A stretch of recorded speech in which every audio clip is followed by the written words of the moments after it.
నమస్తే, welcome to our channel. నేను Priyanka Rao. Sunil Naik IPS అధికారి. ఈయనకి సంబంధించి ఈయన అరెస్ట్ చేయడం కోసం బీహార్లో పడిగాపులు కాస్తున్నారు మన పోలీసులు. అయితే ఎన్ని అడ్డంకులు సృష్టించినా సరే ఎట్టి పరిస్థితుల్లో ఆయన అరెస్ట్ చేసి ఏపీకి తీసుకురావాలని పంతం పట్టుకుని ఉన్నారు. దీనికి ఇక్కడ కోర్టు కూడా సహకరించింది. ఈరోజు ఏపీ హైకోర్టు సునీల్ నాయక్కి స్ట్రాంగ్ వార్నింగ్ ఇచ్చింది. అన్ని మానుకొని ఐఓ ముందు వచ్చి లొంగిపోండి అని చెప్పి. సో ఎందుకు హైకోర్టు సీరియస్ అయింది, ఏం జరుగుతుందనేది తెలుసుకుందాం. మనతో మాట్లాడడానికి ప్రముఖ పొలిటికల్ అనలిస్ట్ డివి శ్రీనివాస్ గారు ఉన్నారు. ఆయనతో మాట్లాడదాం. నమస్కారం సార్. నమస్తే. అంటే బీహార్ క్యాడర్ ఐపీఎస్ స్థాయిలో ఉన్న అధికారి ఇక్కడికి వచ్చి ఎక్కడికైనా వెళ్ళి ఏదైనా తప్పు చేస్తే తిరిగి బీహార్ వెళ్ళిపోతే అక్కడ నుండి తీసుకురావడం అనేది కష్టం.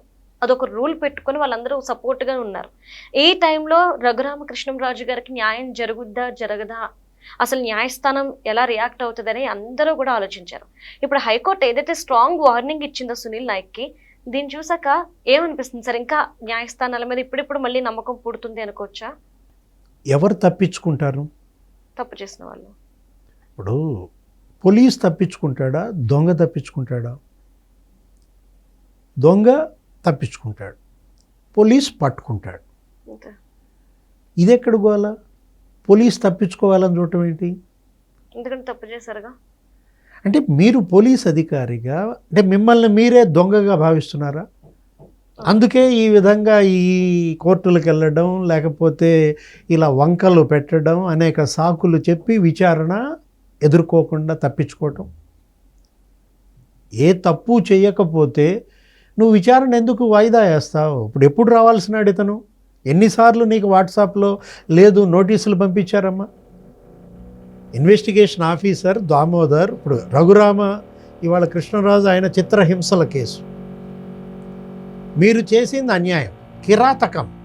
ఏంటి? ఒక ఎంపీగా ఉన్నటువంటి వ్యక్తిని కిడ్నాప్ చేయటం, అతన్ని తీసుకొచ్చి అర్ధరాత్రి సిఐడి కార్యాలయంలో చిత్రహింసలు పెట్టడం.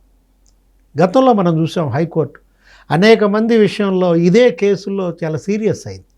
ఆ విజయపాల్ అనే అతను ఐపీఎస్, ఆ విజయపాల్ వేసిన బెయిల్ పిటిషన్లో ఏమంది? ఆ ప్రాంగణానికి నువ్వే అధికారి, ఆ 4 గోడల మధ్య ఏది జరిగినా నీదే బాధ్యత. విజయపాల్, నీకు బెయిల్ ఎలా ఇస్తావు, నీకు రక్షణ ఎలా కల్పిస్తావని అడిగింది. ఇప్పుడు ఇతను ఎవరు? సునీల్ నాయక్. ఈయన 20 ఏళ్ళు ఐపీఎస్గా పనిచేశావు. 20 ఏళ్ల నీ అనుభవం ఇదా నీకు నేర్పింది? ఇప్పుడు ఒక ఐపీఎస్ నిన్ను తీసుకురావడం కోసం రాష్ట్రాలు దాటి బీహార్ రావాలా? అసలు ఎందుకు డిప్యూటేషన్ మీద నువ్వు ఆంధ్రప్రదేశ్కి వచ్చావు? ఎందుకు వెళ్ళిపోయావు? అంటే ఎవరికి నువ్వు ఇవాళ ఆయుధంగా ఉపయోగపడ్డావు? అంటే నీ డిప్యూటేషన్ అనేది ఒక ఏంటి, ఒక బ్లండర్. నువ్వు ఏదో ఆశించి ఇక్కడ ఈ రాష్ట్రానికి వచ్చావు. జగన్మోహన్ రెడ్డి ముఖ్యమంత్రి కావగానే నువ్వు ఆంధ్రప్రదేశ్లో సేవలు చేయాలన్న ఆరాటం ఎందుకు పెరిగింది? అంతకుముందు ఎందుకు రాలేదు? అంటే వైఎస్ఆర్ కాంగ్రెస్ పార్టీకి నీ కుటుంబానికి ఉన్న బంధం. మీ నాన్న వైఎస్ఆర్ కాంగ్రెస్ పార్టీ నాయకుడు, అక్కడ గ్రామ సర్పంచి, ఎక్కడది పల్నాడు జిల్లా. ఇప్పుడు ఏమని చెప్తాడు? మా అమ్మకి క్యాన్సర్, 68 ఏళ్ళు 64 ఏళ్ళు, మా నాన్నకి పెరాలసిస్, ఇలా వంకలు చెప్పి వాయిదా వేశాడు. తర్వాత ఏం చేశాడు? అసలు బీహార్లో అరెస్ట్ చేయడానికి దామోదర్ వెళ్తే 100 మంది హోంగార్డులు ఇంటి చుట్టూతో కాపలా. సరే ఎట్లా కొట్లా అతన్ని ఆపండే అన్నీ ఇచ్చి, పేపర్స్ అన్నీ ఇచ్చి సబ్మిట్ చేసి హాస్పిటల్లో వైద్య పరీక్షలు చేయించారు. చేయించిన తర్వాత కోర్టులో ప్రొడ్యూస్ చేస్తే అక్కడ అతను ఒక లేడీ ఐపీఎస్ వచ్చి దామోదర్ పైన దౌర్జన్యం. అంటే చట్టాన్ని అమలు చేయాలనుకోవటం, చట్టానికి బద్ధుడుగా ఉండటం దామోదర్ తప్ప? దామోదర్ స్థానంలో నువ్వుంటే ఇలాగే చేసేవాడివా? ఇంకా అక్కడ కోర్టులో అసలు ఈ దామోదర్ వాళ్ళ వాదనలు విననీయకుండా అన్ని ఆధారాలు, అన్ని ఫైల్స్ మేము తెచ్చాం, రికార్డులు ఇవి అని సబ్మిట్ చేసినా కూడా ఒక్క నిమిషంలో ఆయన జడ్జి ఏం చేశాడు? ఇచ్చేశాడు. ఏంటి? మీరు రక్షణలాగా ఇచ్చాడు. బలవంతపు చర్యలు వద్దు అన్నాడు. ఇప్పుడు అదే ఇవాళ హైకోర్టు అన్నది. బలవంతపు చర్యలు వద్దని మీ న్యాయస్థానం అన్నదే తప్ప దర్యాప్తు అధికారికి సహకరించొద్దని నీకు చెప్పలేదు. ఐఓకి సహకరించాల్సిన బాధ్యత నీ మీద ఉంది. వీలైతే ఇవాళే, లేదు రేపు 5వ తారీఖు నుంచి పలానా 8వ తారీఖు లోపు 9. నువ్వు వెళ్ళి అక్కడ లొంగిపో, విచారణకి సహకరించు. ఎవరు గెలిచినట్టు? ఇప్పుడు దీని మీద సునీల్ నాయక్ మళ్ళీ సుప్రీంకోర్టుకి వెళ్తాడా? అక్కడ కూడా ఇదే తీర్పు వస్తుందిగా. అంటే అసలు ఈ విచారణను ఏదో రకంగా తప్పించుకోవటం కోసం బీహార్ ప్రభుత్వంతో ఒక నోటిఫికేషన్ ఇప్పించాడు. అవును, బిఎన్ఎస్ ఏంటది 218, దానికి ఒక సవరణలాగా కేంద్ర ప్రభుత్వ అధికారులకు ఉన్నటువంటి ఆ వెసులుబాటుని రాష్ట్ర ప్రభుత్వానికి కూడా వర్తింపజేస్తూ బీహార్ ప్రభుత్వంతో ఒక నోటిఫికేషన్. అంటే నువ్వు ఎవరిని ఫూల్ చేస్తున్నావు? నువ్వు చేసిన ఘోర నేరాన్ని కప్పిపుచ్చుకోవటం కోసం సునీల్ నాయక్ అటు పోలీసుల్ని ఆడుకుంటున్నాడు, ఇటు కోర్టుల్ని ఆడుకుంటున్నాడు, అటు అడ్వకేట్లని ఫూల్ చేశాడు. ఏకంగా అసలు బీహార్ డీజీపీనే ఒక ఫూల్ చేశాడు, ఒక బకరా చేశాడు. ఇప్పుడు ఎవరు బకరాలని అడుగుతున్నాను. అంటే సార్ చట్టాలని వాళ్ళకి అనుగుణంగా మార్చుకుంటున్నారు సవరణలు. ఎందుకంటే మనం రీసెంట్గా తెలంగాణలో చూస్తే ఈడీ ఎంక్వైరీ చేయాలంటే తెలంగాణలో ఎవరినైనా కంపల్సరీ స్టేట్ గవర్నమెంట్ పర్మిషన్ కావాలి, పర్మిషన్ లేకపోతే ఎంటర్ అవ్వడానికి కూడా లేదు అని వాళ్ళు ఒక బిల్ పాస్ చేయించుకున్నారు. ఇప్పుడు చూస్తే బీహార్లో ఈ ఐపీఎస్ క్యాడర్స్ వాళ్ళందరూ కలిపి ఒక బిల్ పాస్ చేయించుకున్నారు సవరణ చేసి. ఇంకా వాళ్ళకు అనుకూలంగా చేసుకుంటూ ఉంటే అంటే చిన్న చిన్న దొంగతనాలు, చిన్న చిన్న తప్పులు చేసేటోళ్ళకి మాత్రమే ఇవన్నీ వర్తిస్తాయా?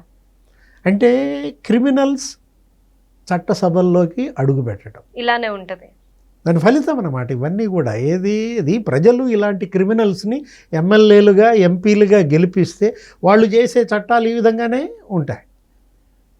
ఇప్పుడు నిజంగా నీకు గనక తప్పు చేయకపోతే, నువ్వు అవినీతి కుంభకోణాలకు పాల్పడకపోతే, నువ్వు ఈ చిత్రహింసలు పెట్టకపోతే ఎందుకు భయపడతావు?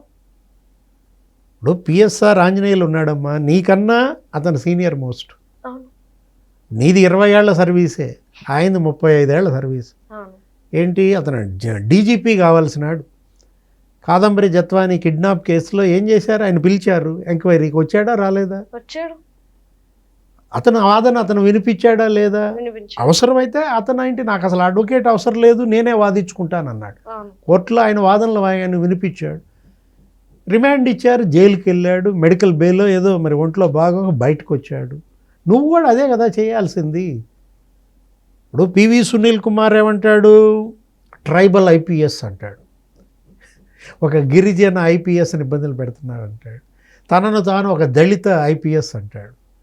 ఆమెనేమో ఒక కాపు వైద్యురాలు అంటాడు, బీసీ డాక్టర్ అంటాడు, మాదిగా ఐపీఎస్ అంటాడు, మాదిగా ఎస్పీ అంటాడు విజయపాల్ని. అంటే కులాలను అడ్డం పెట్టుకుని నేరాలు చేసి తప్పుకుంటారా? అంతేగా. అంటే ఏ కులం ఇవాళ నేరం చేయమని చెప్తుంది? అసలు కులానికి పలానా కులవాడికి ఈ శిక్ష ఉంటుంది అని న్యాయస్థానంలో లేనప్పుడు ఈ కులాలను అడ్డు పెట్టుకుని ఏం చేద్దామని చెయ్యండి, అది కూడా చట్టం తెచ్చుకుంటారు సార్. ఏది ఇప్పుడు రేపొద్దున అసెంబ్లీలో లేకపోతే పార్లమెంట్లో పాస్ చేసుకుని పలానా మాదిగా ఐపీఎస్, లేకపోతే ఈ ట్రైబల్ ఐపీఎస్, లేకపోతే ఈ ఎస్సీ ఐపీఎస్లు వీళ్ళే నేరాలు చేసినా ఉండకూడదు అని చెయ్యండి. పార్టీలు పెట్టండి. మీరందరూ పార్టీలు పెడుతున్నారు కదా. రిటైర్డ్ ఐఏఎస్ ఆయన ఒక పార్టీ పెట్టాడు విజయ్ కుమార్. లేదు నువ్వు కూడా ఏదో ఏఐఎం అంటాడు, అంబేద్కర్ ఇండియా మిషన్ పెట్టండి, అదే ఓ పార్టీగా పెట్టండి, వెళ్ళండి. ఇప్పుడు ఆయన ఇప్పుడు రిటైర్ అయ్యేదాకా సస్పెన్షన్ అంట సునీల్ కుమార్.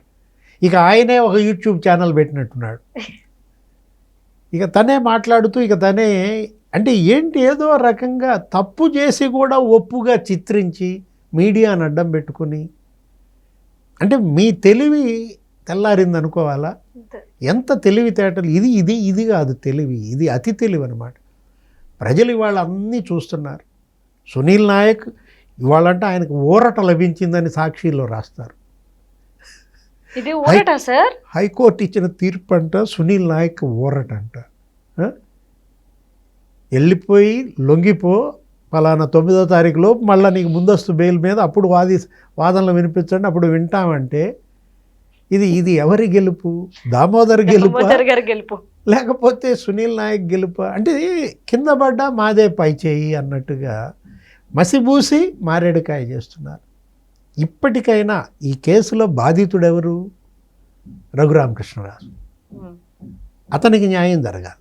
ఏది మరొకసారి ఇంకొకళ్ళని అక్కడ చిత్రహింసలు పెట్టాలంటే భయపడే పరిస్థితి రావాలి. ఏ చట్టం ఇచ్చిందమ్మా నీకు అధికారం? మ్యాన్ హ్యాండ్లింగ్ చేయమని నీకు ఏదైనా చట్టం చెప్పిందా? కొట్టే అధికారం నీకు ఎక్కడిచ్చారు? ఎవరిచ్చారు? ఆయన అసలు గౌరవ పార్లమెంటు సభ్యుడు. అలాంటి వ్యక్తిని 2 కాళ్ళు పగలగొట్టారు. మడం ఇరిగింది, ఏలు ఇరిగింది. ఆయన బైపాస్ సర్జరీ చేయించుకున్నాడు, గుండెల మీద కూర్చున్నాడు. ఆడెవడో ఒకడు ఒక 150 కిలోలు ఉంటాడంట బరువు. ఇప్పుడు ఏమైంది? ఇప్పుడు ఆ విజయపాల్ 70 రోజులు జైల్లో ఉన్నాడు, ఆ తులసిబాబు 80 రోజులు జైల్లో ఉన్నాడు. Trespasser should be prosecuted.